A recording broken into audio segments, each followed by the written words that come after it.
Alright, I have these 3 surfaces that came in for repair. These 2 right here, they have a bulging battery. This is a common problem. The battery just expands. So we'll need to replace the batteries on these. And this one has a peculiar problem. You remove it and it dies. Let's do the bulging batteries first. Easy first. Remove the screen and the heatsink here, and we have the board out. Now we gotta remove this bulging battery.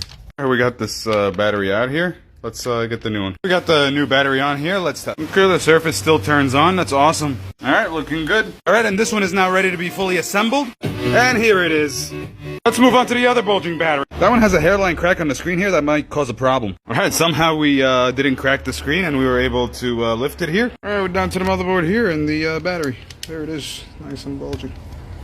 Alright, we'll remove the battery here, and I have a new one in hand. Okay, we got the battery in and the heatsink. Let's still charges. Does it power on?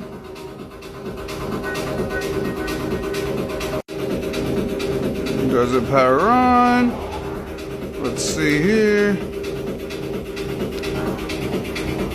Yes, it does. And the battery's charging. And this one is cute. Let's do the last one. Yes, it doesn't power unless you have the thing connected. And we got the screen removed out of this one successfully. Let's dig deeper into the motherboard. And here's the motherboard, and when it comes to a power problem, this is the area that we're concerned with right here. I tested everything here, and I don't see anything wrong, but now I'm reading the voltage on the battery, and it's 0. This battery's shot. Let's replace this battery too. Got this battery hot on the 3rd one. Let's put the new one. Well, we have a failure. The system stopped working after attempting to do the battery replacement. I took it under the microscope, and boom, it was reworked before. There is touch-ups. There are things out of whack. The firmware chip was definitely read before. And there was a solder ball laying around in this vicinity right here, so it could have shorted things out. Aha, boom, look, solder ball right there. This is crap. Just taking it out right here. It's pretty stuck to the component.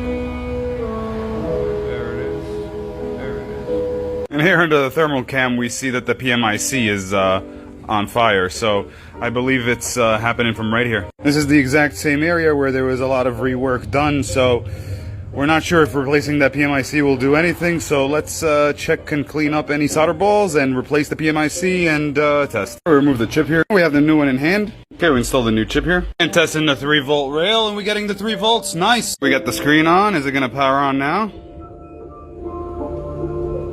Yeah, nice. Look at that. Yep, here it is. All I have to do now is glue it back together like the rest. Well, I hope you enjoyed that video. Surface Pros do have some weird things that could pop up here and there.